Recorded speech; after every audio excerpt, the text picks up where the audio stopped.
আসসালামু আলাইকুম প্রিয় দর্শক, আবারও চলে এলাম আপনাদের মাঝে নতুন একটা ভিডিও নিয়ে আমাদের খামারের আজকের একটা নতুন ভিডিও নিয়ে আপনাদের মাঝে আমি উপস্থিত হলাম।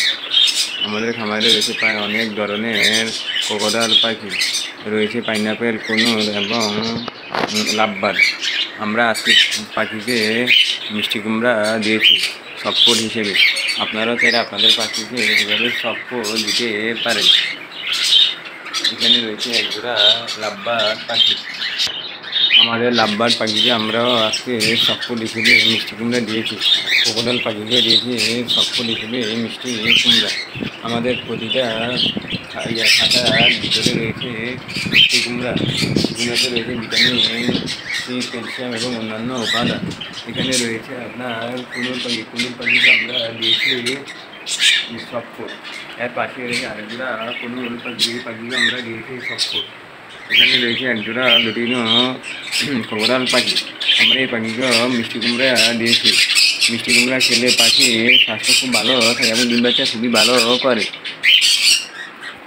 এখানে রয়েছে একজোড়া লুটিনো পাখি। আমরা এই পাখিগুলোকে রেস্টে দিয়েছি।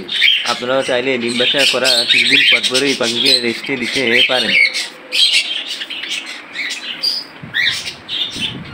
এখানে রয়েছে একজোড়া বাজরিগা পাখি।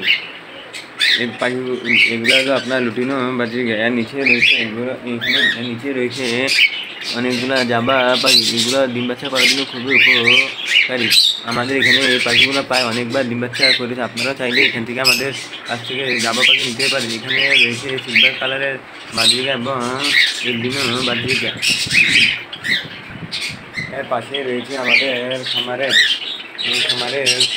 এই পাখিগুলো ডিম বাচ্চা করেছে ওরা ভিতরে। নিচে রয়েছে একজোড়া কোকোডাইল পাখি। এগুলা ডিম বাচ্চা করে বাচ্চাগুলো আপনাদেরকে আমি ভিডিওতে দেখেছি, আপনারা দেখতে পারবেন। এখানে রয়েছে দুটি কোকোডাইলের বেবি।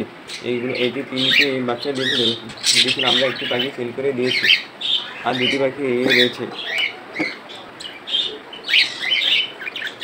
এগুলোকে আমরা মিষ্টি কুমড়া দিয়েছি। এর নিচে রয়েছে আরও পাখি, কোকোডাইল পাখি। এখানে আপনারা যে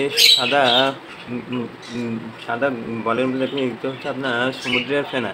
এগুলো খেলে পানির ক্যালসিয়াম হয়। আপনারা এই পানির জারে পানিগুলো প্রতিদিন 7 ঘন্টা পর পর চেঞ্জ করবেন। যদি চেঞ্জ করেন তাহলে পাখির স্বাস্থ্য খুবই ভালো থাকে। এই পাখি থেকে ভালো ডিম বাচ্চা পাওয়ার জন্য পাখিকে সবসময় পরিষ্কার পরিচ্ছন্ন রাখতে হয়। যত বেশি পরিষ্কার পরিচ্ছন্ন রাখবেন পাখি থেকে তত বেশি বেনিফিট পাবেন। তাই আপনাদের সকলের উচিত, যারা এইসব পাখি পালন করেন তারা যেন পাখিকে সবসময় পরিষ্কার পরিচ্ছন্ন রাখে এবং পরিষ্কার পরিচ্ছন্ন পাত্রে খাবার দেয়। যদি এই ভিডিওটা দেখে আপনাদের কোনো উপকারে আসে তাহলে আমি আপনাদের কাছে সার্থক বলে ধন্য হব। তাই আমার কাছ থেকে নতুন নতুন পরবর্তী ভিডিও পেতে চ্যানেলটি সাবস্ক্রাইব করে সঙ্গে থাকুন। আজকের মতো এই পর্যন্ত, দেখা হবে অন্য কোনো ভিডিওতে। সকলে ভালো থাকুন, সুস্থ থাকুন। আল্লাহ হাফেজ।